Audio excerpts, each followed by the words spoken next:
Sobat sehat sekalian, rekan-rekan sebangsa dan setanah air, bertemu lagi di channel Sang Peracik Jamu. Hari ini kita akan meneruskan resep lambung dan dispepsia. Sekarang seri ke-10, yaitu resep jamu untuk penyakit batu empedu. Kenapa batu empedu ini dimasukkan dalam seri lambung dan dispepsia? Karena memang gejala-gejala yang ada pada lambung itu bisa dikategorikan sindrom dispepsia, sobat sehat sekalian. Nah, batu empedu atau cholelithiasis ini itu penyebabnya apa sih, sobat sehat sekalian? Jadi batu empedu adalah kondisi yang dimana ditandai dengan sakit perut mendadak. Sakit perut mendadak akibat terbentuknya batu empedu di kantung empedu kita. Nah, seperti apa prosesnya? Nah, seperti ini, sobat sehat sekalian, ya. Biar sobat sehat sekalian bisa menjadi lebih paham tentang penyakit batu empedu ini.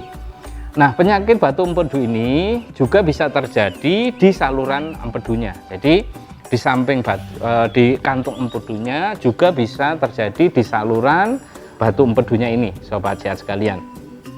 Organ ini mampu memproduksi dan menyimpan cairan empedu yang berperan penting dalam proses pencernaan kita, sobat sekalian, termasuk mencerna kolesterol yang terkandung di dalam makanan yang dikonsumsi kita.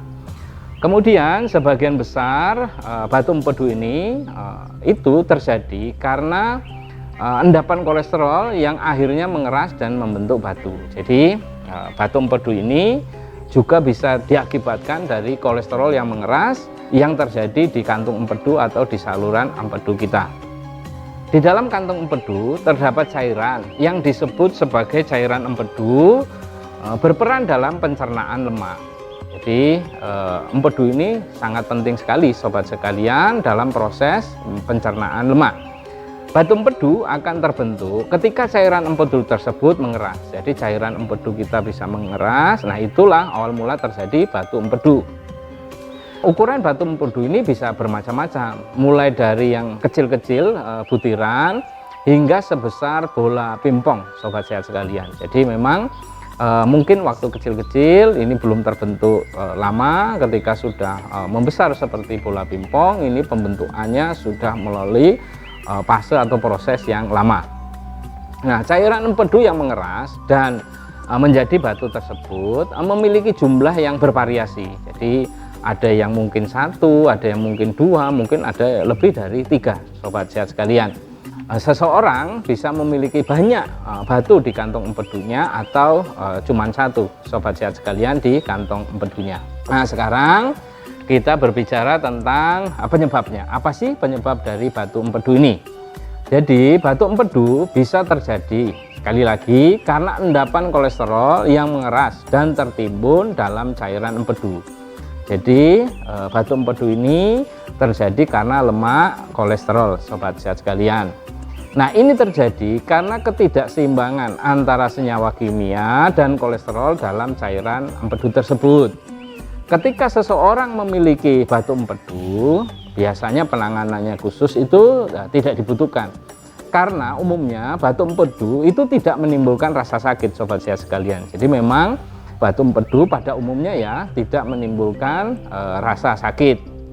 Namun apabila batu empedu ini menyumbat saluran empedu, maka pengidap batu empedu akan mengalami rasa sakit. Jadi ketika di kantung empedu itu belum mengalami rasa sakit, tetapi ketika sudah menyumbat saluran empedu kita, itu rasa sakit akan mulai muncul di bagian kanan perut kita. Jadi ini sebelah bagian kanan, sobat sehat sekalian. Jadi perut bagian kanan itu datang secara tiba-tiba atau disebut kolik biliar. Jadi datang terus kemudian tiba-tiba sakit sekali terus kemudian hilang. Nah, itu sobat sehat sekalian penyebab dari batu empedu. Kemudian gejalanya apa sih? Nah, umumnya sekali lagi batu empedu ini ketika awal ini tidak menimbulkan gejala-gejala sakit. Namun apabila batu sudah menyumbat sekali lagi saluran empedu kita, itu sudah mulai gejala kita rasakan karena sudah menimbulkan rasa sakit, yang datang secara tiba-tiba. Nah, manakala batu empedu sudah menyumbat di saluran empedu kita, maka kita akan mengalami gejala-gejala sebagai berikut. Yang pertama itu sakit perut yang terus-menerus, ya, sakit perut sebelah kanan yang datang terus-menerus atau hilang timbul. Jadi datang sakit kemudian hilang, terutama beberapa saat setelah mengkonsumsi makanan tinggi lemak. Jadi ketika kita makan misalnya gorengan, ya, lemak trans, terus kita kemudian makan rasa sakit itu muncul mendadak.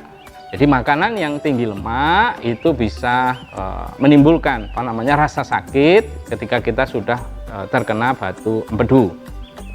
Berikutnya sakit kuning, sehingga batu empedu ini bisa mengakibatkan kita terkena sakit kuning, sobat sehat sekalian.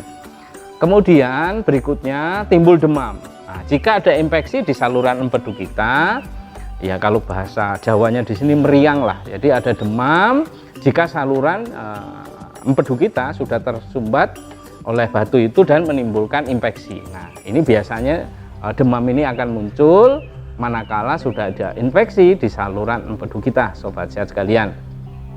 Kemudian gatal-gatal pada kulit, ya, karena akhirnya sistem metabolisme kita terganggu, terutama sistem lemak, sehingga sistem-sistem yang lain terganggu, sobat sehat sekalian, sehingga menimbulkan gatal-gatal pada kulit.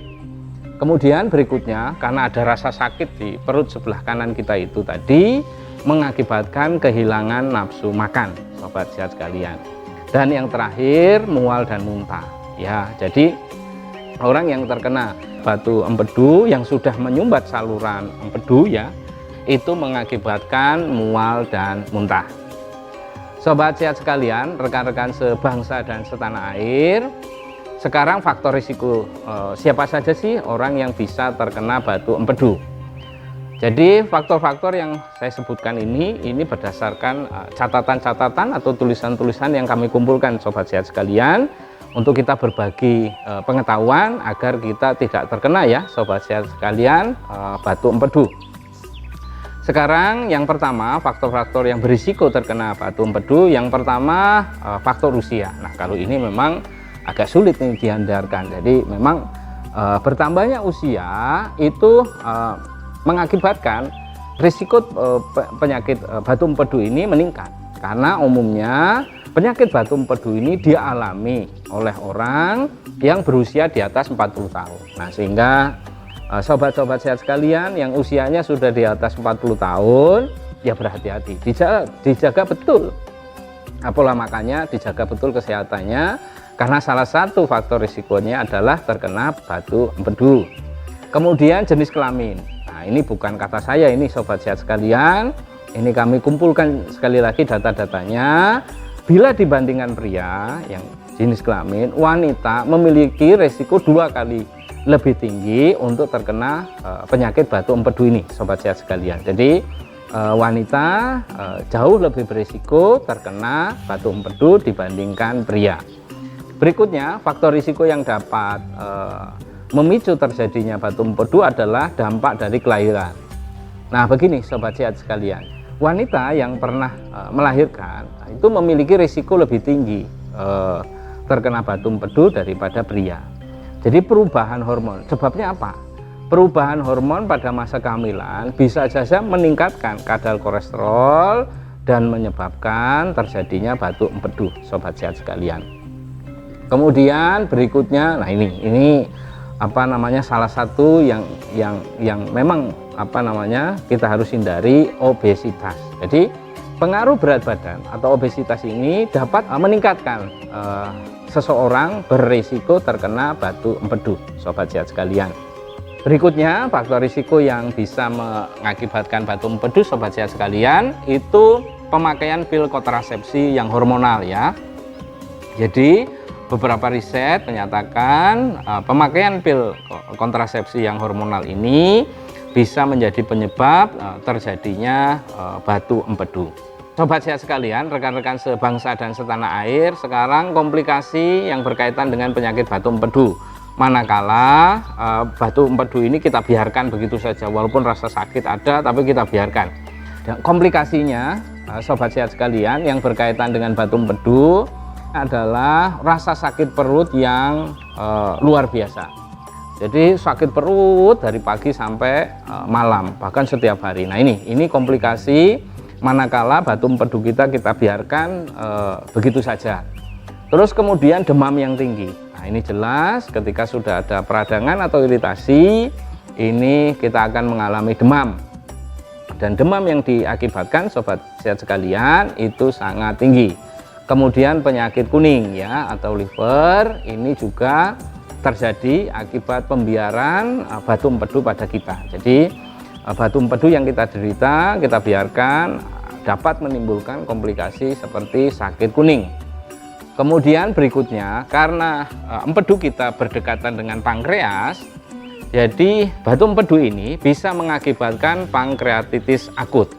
Jadi apabila batu empedu masuk dan menghambat saluran pankreas, jadi bukan aja di saluran empedu, tetapi ketika bertemunya nih saluran empedu dan saluran pankreas, ini mengakibatkan pankreatitis.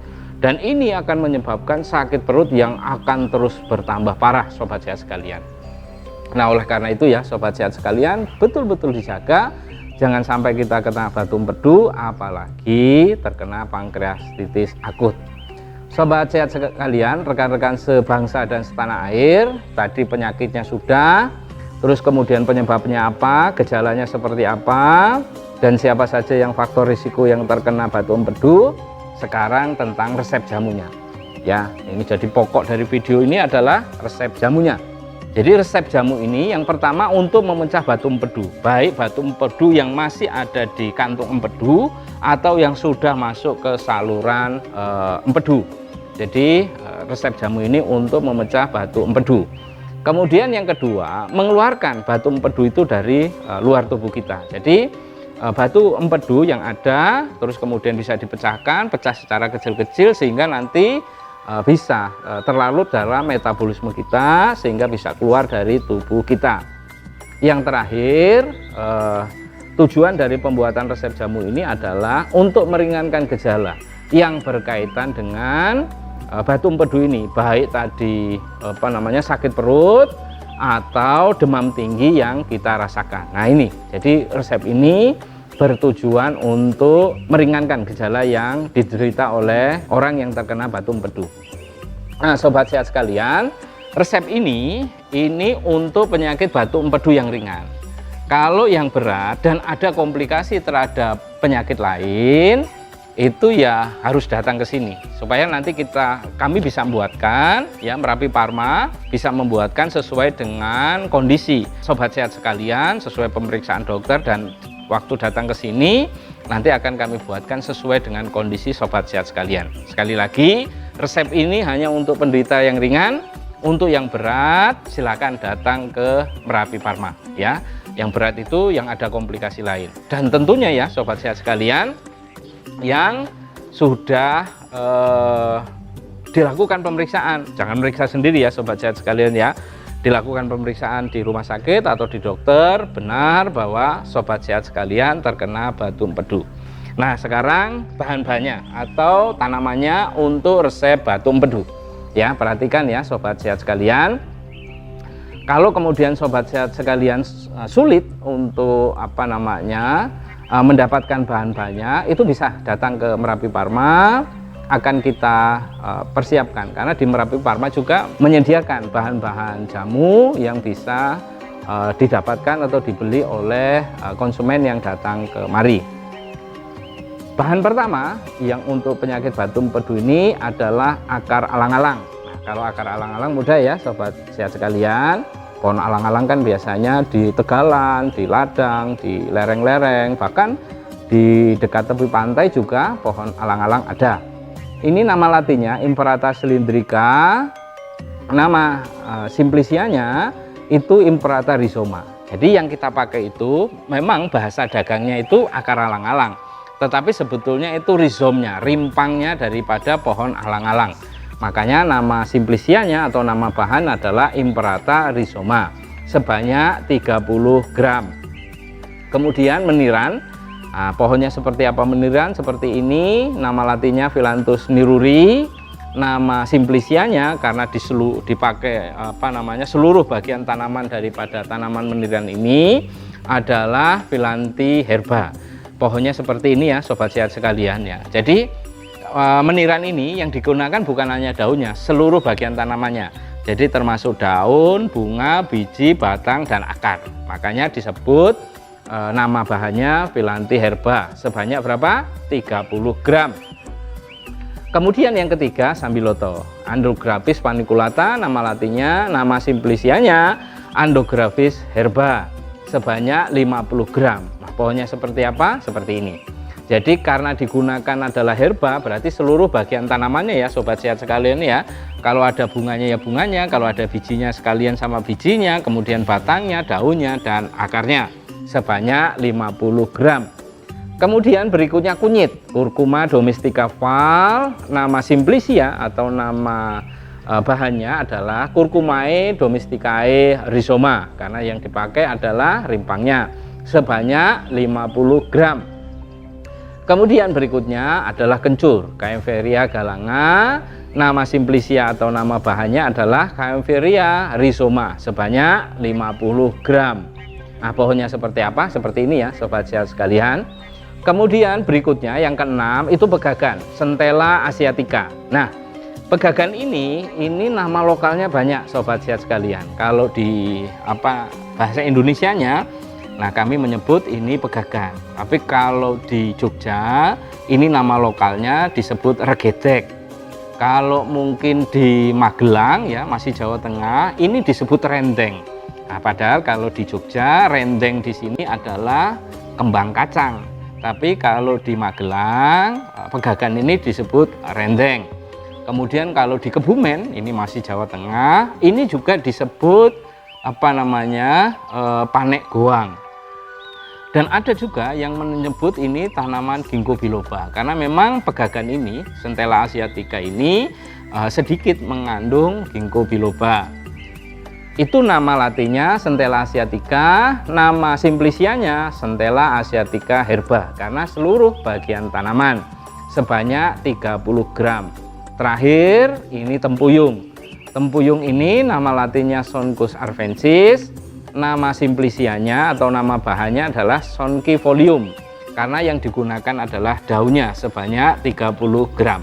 Nah, bahan-bahan yang kami sebutkan ini sobat sehat sekalian, jadi kalau akar alang-alang 30 gram ini akar alang-alang kering, kalau basah 2 kali lipatnya sebanyak 60 gram. Jadi kalau sobat sehat sekalian habis mengambil akar alang-alang, itu timbangannya tidak 30 gram. Kalau 30 gram ini kalau sudah dikeringkan, kalau masih basah 60 gram ya sobat sehat sekalian. Meniran ini 30 gram ini kalau kering, kalau basah itu 60 gram. Nah, Sambiloto 50 gram ini adalah Sambiloto basah.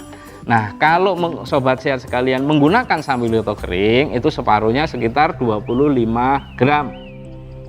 Kemudian kunyit, nah kunyit ini adalah kunyit basah sebanyak 50 gram. Kalau sobat sehat sekalian menggunakan kunyit kering, itu sebanyak 25 gram.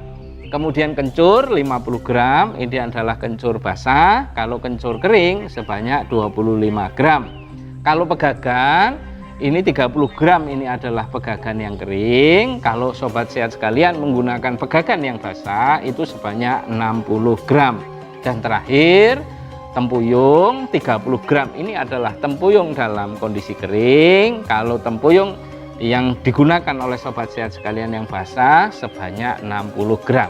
Nah, itulah sobat-sobat sehat sekalian, bahan-bahannya sudah kami rinci supaya sobat sehat sekalian tidak salah dan bisa langsung mempraktekkan ya setelah menonton video ini. Kemudian sekarang berikutnya cara membuat.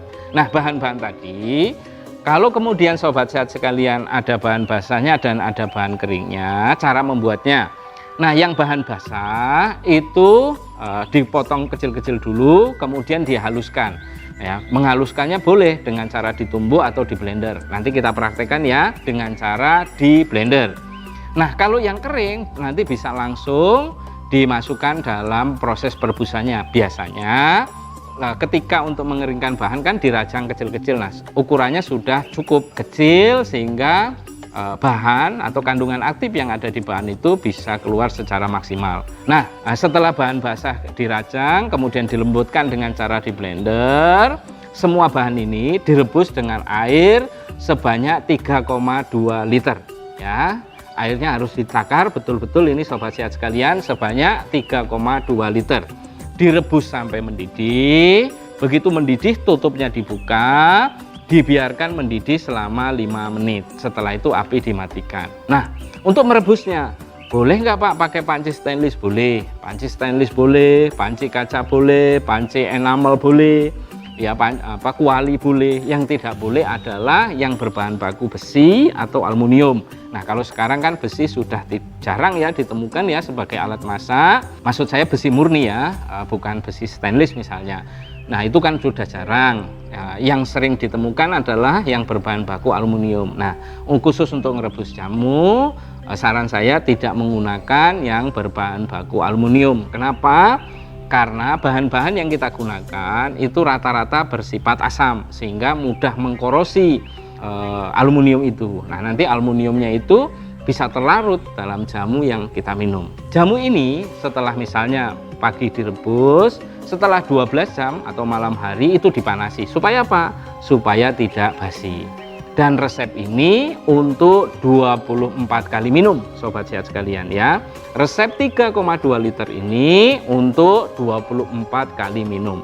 Sekali minum berapa? 100 cc. Nah, itu dia sobat sehat sekalian cara membuat. Nah, sekarang dosis dan aturan minum. Nah, dosis dan aturan minum ini ada dua. Yang pertama untuk dosis pengobatan. Manakala orang terkena batu empedu, untuk pengobatannya diminum berapa kali sehari? 5 kali. Jadi diminum sebelum makan sehari 5 kali. Jadi misalnya sobat sehat sekalian minum pagi jam 6, 3 jam berikutnya jam 9, 3 jam berikutnya jam 12, 3 jam berikutnya jam 3 sore, 3 jam berikutnya jam 6 atau jam 7 malam. Jadi diminum sehari 5 kali, jaraknya 3 jam sebelum makan. Ini untuk yang dosis pengobatan. Nah, untuk yang pencegahan, misalnya ada ya sobat sehat sekalian, Pak, saya itu kepingin supaya tidak terkena batu empedu. Untuk pencegahan diminum sehari 2 kali, pagi dan malam, ya, dan tetap sebelum makan. Nah, itu ya sobat sehat sekalian untuk yang dosis pencegahan. Sobat sehat sekalian, rekan-rekan sebangsa dan setanah air, apa itu penyakit batu empedu juga sudah kami berikan. Penyebabnya apa juga sudah, gejala-gejalanya juga sudah, siapa saja faktor risiko yang terkena batu empedu juga sudah, dan puncaknya resep jamu juga sudah kami berikan kepada sobat sehat sekalian, termasuk bahan-bahannya seperti apa ya, jangan sampai keliru ya, tanamannya, ya dosisnya, dan aturan minumnya juga sudah saya sampaikan kepada sobat sehat sekalian. Sekarang kita praktekkan bagaimana cara membuat jamu ini. Ikuti terus channel Sang Peracik ini supaya sobat-sobat sehat sekalian bisa langsung ya mempraktekkan sendiri di rumah.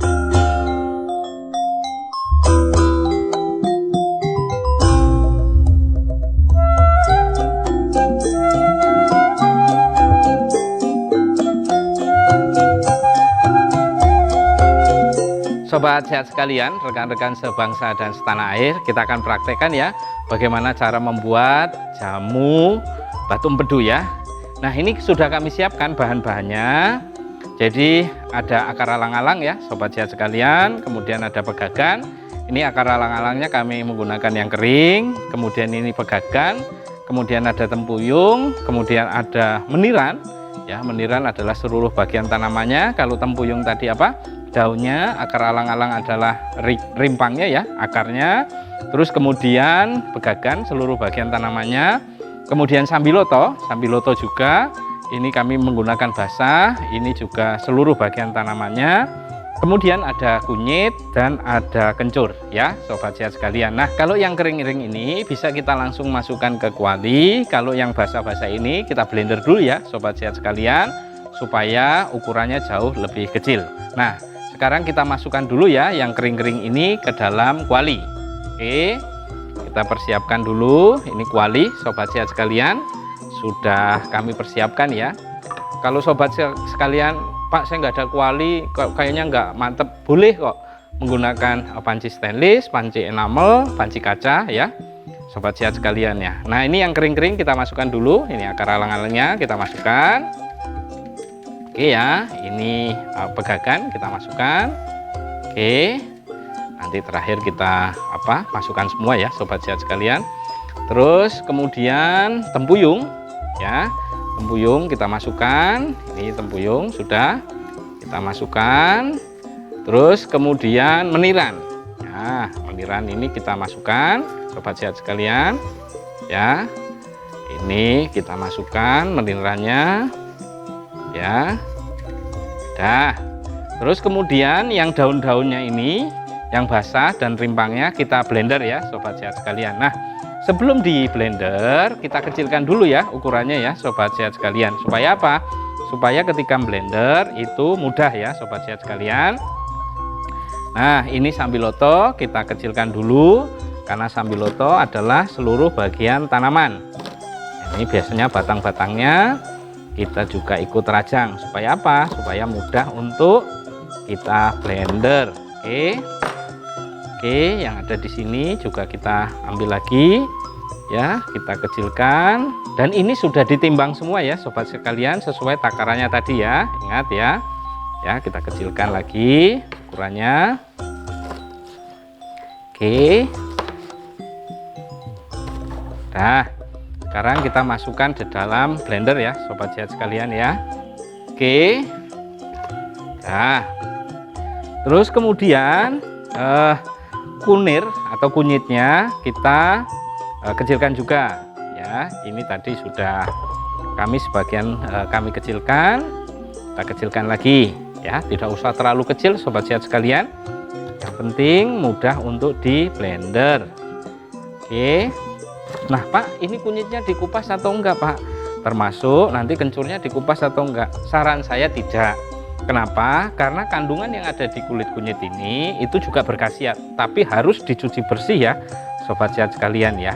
Itu bermanfaat untuk ekosistem lambung kita, jadi kulitnya itu bermanfaat. Nah ini udah kita masukkan lagi kunyitnya. Dan terakhir adalah kencur ya sobat sehat sekalian. Tadi udah sebagian kita kecilkan ya, ini kita kecilkan lagi lah supaya bisa mudah kita untuk memblender ya sobat sehat sekalian. Dah kita masukkan. Nah ini tadi masih ada sisa ya, kita masukkan ya, kalau bahasa Jawanya eman-eman ya sobat sehat sekalian ya, kita masukkan ke dalam kuali. Nah airnya berapa tadi sobat sehat sekalian? Sebanyak 3,2 liter. Nah 3,2 liter kita ambil 500 cc untuk memudahkan kita memblender ya. Airnya sudah kami siapkan ya. Nah kita ambil setengah liter atau 500 cc untuk memblender. Kok banyak Pak? Ya agar mudah kita untuk menghitungnya ya. Oke, kita blender dulu. Udah cukup, hanya sebentar sobat sehat sekalian. Dan setelah di blender kita masukkan dalam kuali ya sobat sehat sekalian. Nah sisanya ini kita bilas ya, kan masih ada sisa biasanya, kita bilas pakai air setengah liter lagi ya. Kita bilas pakai air setengah liter lagi, kita masukkan. Nah jadi total air yang sudah digunakan tadi setengah liter untuk untuk memblender dan setengah liter untuk membilas. Jadi sudah 1 liter ya, berarti kurangnya 2,2 liter. Baik, kita sekarang takar. Setiap satu takaran ini setengah liter sobat sehat sekalian ya. Kita hitung 1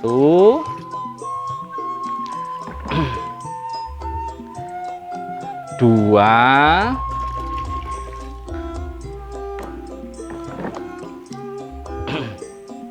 3, terakhir 4. Nah ini berarti totalnya sudah 3 liter. Yang kita takar langsung itu 2 liter, yang tadi untuk memblender dan membilas 1 liter. Berarti kurangnya hanya 200 cc ya Sobat Sehat sekalian ya, sedikit. Nah 200 cc seperti ini. Jadi genaplah sudah, ini totalnya adalah 3,2 liter. Oke, sekarang kita tutup ya Sobat Sehat sekalian, kita tutup dan api kita nyalakan. Nah Sobat Sehat sekalian, rekan-rekan sebangsa dan setanah air, berapa lama sih proses perebusannya? Kalau menggunakan kuali, sekali lagi dengan air sebanyak 3,2 liter, itu membutuhkan waktu paling cepat 20 sampai 25 menit Sobat Sehat sekalian. Dengan catatan air api biasa ya, jadi tidak terlalu besar dan tidak terlalu kecil. Itu membutuhkan waktu 20 sampai 25 menit. Nah, kalau Sobat Sehat sekalian menggunakan panci stainless atau panci enamel atau panci kaca, itu biasanya jauh lebih cepat karena perambatan panasnya bisa lebih cepat. Itu biasanya 15 sampai 20 menit. Itulah Sobat Sehat sekalian, kita tunggu ya sampai mendidih.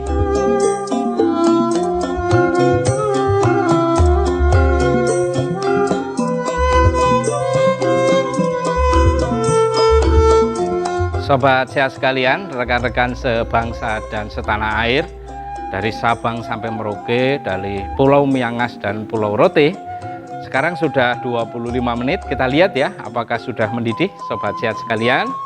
Kita lihat, sudah mendidih Sobat Sehat sekalian. Kita buka dulu tutupnya ya, terus kemudian kita aduk ya, kemudian kita biarkan dulu mendidih selama 5 menit. Supaya apa? Supaya kandungan yang ada di bahan-bahan tadi bisa keluar secara maksimal. Nah Sobat Sehat sekalian, ini adalah resep ke-10 tentang batu empedu. Untuk resep berikutnya, seri lambung dan dispepsia ini adalah kita akan membahas tentang pankreatitis. Seperti apa penyakitnya, terus kemudian bagaimana gejalanya, terus yang terpenting bagaimana resep jamunya. Sehingga ikuti terus ya channel Sang Peraci ini supaya pengetahuan tentang resep-resep yang berkaitan dengan lambung dan dispepsia itu bisa tuntas ya Sobat Sehat sekalian. Nah sekarang sudah 5 menit, kita matikan dulu ya apinya. Oke, terus kemudian kita aduk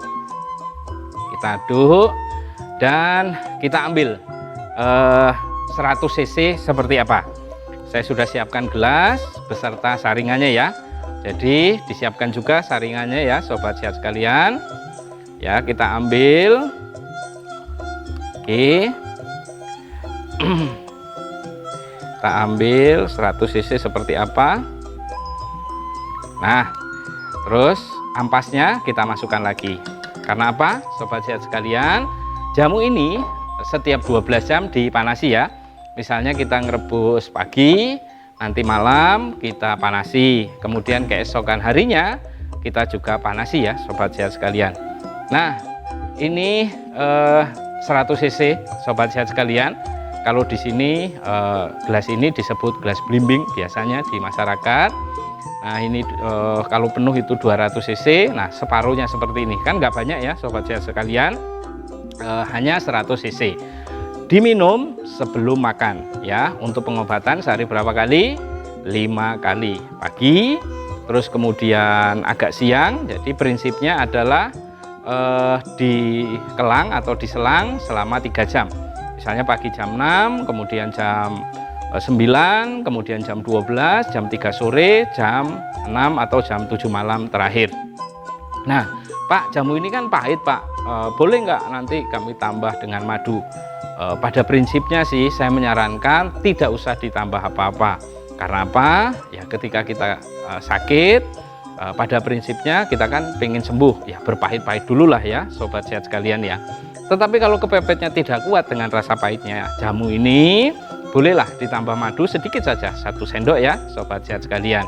Atau paling tidak diminum dulu, terus kemudian siapkan gula merah sedikit saja untuk menghilangkan rasa pahit. Nah Sobat Sehat sekalian, itulah tadi resep yang berkaitan dengan batu empedu. Penyakitnya seperti apa sudah kami berikan, kemudian gejalanya, faktor risikonya siapa saja yang terkena batu empedu ini juga sudah kami berikan. Kemudian resepnya, termasuk bahan-bahannya, tanamannya seperti apa juga sudah saya berikan. Kemudian timbangannya, beratnya bahan-bahan itu juga sudah kami berikan. Dosis dan aturan minum juga sudah, cara membuatnya juga sudah. Sekarang sebagai penutup, saya akan sampaikan pantun untuk sobat sehat sekalian. Sopo kang duwe sifat tawadhu bakal selamat, ora bakal tertipu. Sing ajeng bebas saking gerah batu empedu, monggo kanca ndamel racikan kagem batu empedu.